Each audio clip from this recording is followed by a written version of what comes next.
höfða í Flórída í Bandaríkjunum síðdegis í dag. Með ferjunni fórust 7 manns, 5 karlar og 2 konur. Þessi atburður gerðist 1 mínútu og 12 sekúndum eftir að ferjunni var skotið á loft klukkan 4:30 að íslenskum tíma. En sjón er sögu ríkari. 10, 9, 8, 7, 6. We have main engine start. 4, 3, 2, 1, and liftoff. Liftoff of the 25th Space Shuttle mission, and it has cleared the tower. Roger, roll, Challenger. Good roll program confirmed. Challenger now heading downrange. Flight controllers here looking very carefully at the situation. Obviously a major malfunction. Geimskotinu hafði verið frestað 2 klukkutíma vegna veðurs og hættu á ísingu, en klukkan 11:38 að staðartíma, 16:38 að okkar tíma, fór geimferjan í loftið og var skotinu sjónvarpað beint víðsvegar Bandaríkin og reyndar víðar. Í fyrstu virtist allt með felldu, en þá skyndilega varð sprengingin eins og við sáum. Að því virtist í eldsneytisgeymum hjálparflauga ferjunnar. Síðan eins og eldur hafi komist í stóran eldsneytisgeym sjálfrar ferjunnar og við það verður geysileg sprenging. Samkvæmt mælitækjum á jörðu niðri virtist allt með felldu þar til sprengingin skyndilega varð. Hjálparflaugarnar sem notaðir voru til þess að skjóta ferjuna á loft, svo og 3 aðalvelar geimferjunnar virtust vinna eðlilega. 2 mínútum eftir flugtak áttu aðalvélar ferjunnar að taka við af hjálparflaugunum, en til þess kom að sjálfsögðu ekki.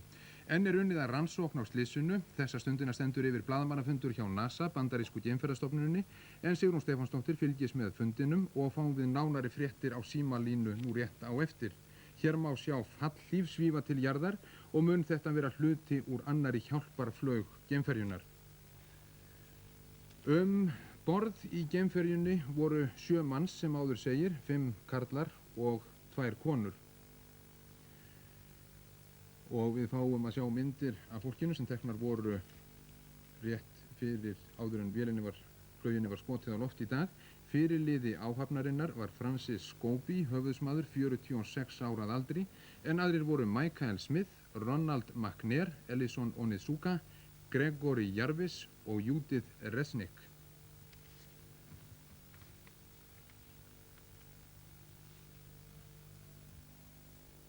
Í för var einnig Krista McAuliffe, kennari frá New Hampshire, en hún hafði verið valinn fyrsti óbreytti borgarinn til þess að fara í för með geimferju.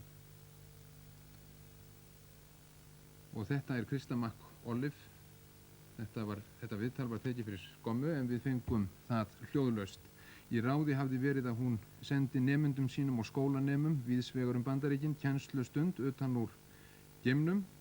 Sjónvarpað var beint í kennslustofu Kristu og fylgdust nemendur hennar flauginni var skotið á loft og fjölskylda hennar, eiginmaður og 9 ára sonur, fylgdust með geimskotinu á Kanaveralhöfða. Ekki þarf að lýsa þeirri skelfingu sem greip þetta fólk og börnin þegar ógæfan varð. Fjölskyldur allra geimfaranna eiga sjálfsögðu sárt að binda vegna þessa slyss, en hinn mannlegi þáttur hefur einkum skilað sér inn í hjörtu bandarískra borgara skólastofu Kristu McAuliffe.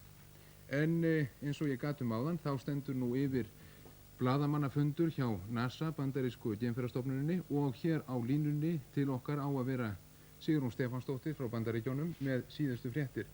Sigrún, ertu þarna? Já. Hvað að frétta af þessum fréttamannafundi? Komnar fram einhverjar nýjar skýringar orsakir þessa slyss? Já, það nú stóra spurningin hvað olli þessu, en hefur ekki verið gefið nein opinber skýring á því hvað þarna gerðist, þannig að ekkert ómögulegt. En skemmdarverk hafa þó ekki verið nefnd. Að forráðamenn NASA sögðu að þegar væri búið að skipa rannsóknarnefnd sem væri ætlað að kanna allar hugsanlega skýringar á þessu, og fyrir en þeirri rannsókn lýkur verður ekkert gefið upp orsakir, og NASA-menn gagnrýndu harðlega fjölmiðla fyrir ótímabærar getgátur skýringar á þessu. En nú eru þessar getgátur, þær koma til, geimskotinu var til dæmis frestað 2 klukkutíma vegna veðurs, vegna kulda, vegna hættu á ísingu. Töldu með þetta óeðlilegar getgátur? Já, það hefur komið fram í fjölmiðlum að hugsanleg skýring væri ísing og voru á blaðamannafundinu þá voru forráðamenn NASA sérstaklega spurðir það atriði og þeir sögðust hafa gert mjög nákvæmar veðurathuganir í morgun og samkvæmt þeirra útreikningum það hefði ekki átt að vera neitt að veðri. Svoleiðis að þeir neita þeirri skýringu. Sigrún, talið að þetta kunni að hafa áhrif á framtíð þessarar geimferðar áætlunar? Ég sagði ykkur hérna í kvöldfréttunum að þá eru menn á einu málu það hér að þessu prógrami verði haldið áfram og Reagan lýsti því yfir að hann styðji framhald þessa prógrams þrátt fyrir slysið en hins vegar búið að ákveða að stöðva aðgerðir í bili eða þangað til að rannsókn á slysinu lýkur og að þessari stundu ekki vitað hve lengi þessi rannsókn stendur yfir. En það eitt í þessu sambandi sem langaði til að bæta við. Eins og þið vitið þá var tilgangurum með þessari geimferð meðal annars sá að vekja athygli skólabarna á geimferðarprogrammi Bandaríkjamanna og á blaðamannafundinum í dag þá var talsmaður NASA spurður það hvaða áhrif hann teldi að slysið myndi hafa á hugmyndi skólabarna þessar geimferðir og hann neitaði að svara þessari spurningu. En Reagan tók hins vegar öðruvísi á þessu máli þegar hann ávarpaði þjóðina núna fyrir stundu vegna slysins. Hann talaði sérstaklega til skólabarnanna og reyndi að útskýra það hvað hefði gerst og lagði sérstaklega áherslu á það að geimferðunum yrði haldið áfram og það ætti eftir að koma að því að fleiri kennarar færi geimferður af þessu tagi. Sigrún Stefánsdóttir, þakka þér fyrir. Geimslys hafa verið furðu fá þegar allt kemur til hans frá því fyrsta mannaða geimfarið fór út í geiminn árið 1961. Þetta 57. geimskot Bandaríkjamanna, 25.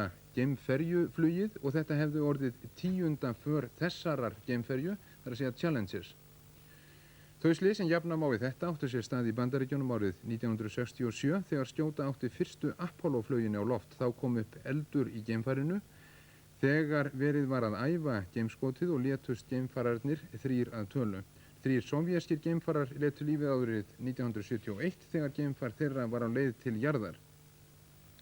Nú nokkrum sinnum hefur hurðskotlinar í hælum og mætti nefna nokkur dæmi þessa. Hér má til dæmi sjá þegar geimferjan Columbia lenti á Edwards flugvellinum í Kaliforníu í desember árið 1983. Þá kom upp eldur í stýribúnaði vélarinnar rétt eftir lendingu. Nú á 12. júlí síðastliðinn var komið að því að skjóta Challenger-ferjunni sem nú fórst á loft frá Canaveralhöfða í Flórida. Þegar vart var bilunar á síðustu stundu og hætt var þá við geimskot 3 sekúndum áður en flugin átt að fara í loftið. GLS spacing is in progress at this time. We have a cutoff. We have an abort of this afternoon's launch attempt. LH Tucson, GLS, verify SRB ignition separation organ is safe. No water else, please. Yes, fire detectors tripped. This is FPLP, 0 water is on. Copy. Thank you. 1 step away from Holmes and RCS engines firing. Which one do you wish to have perform first? Give us the step number, Payload please. Specialist Bartow. Nú dæmi fleiri minniháttar óhöpp mætti nefna en við látum hér við sitja. Þess má geta að geimferja, að vísu ekki Challenger, það var Enterprise, kom hingað til lands í maí árið 1983. En þá voru þessar myndir teknar við komu flugarinnar.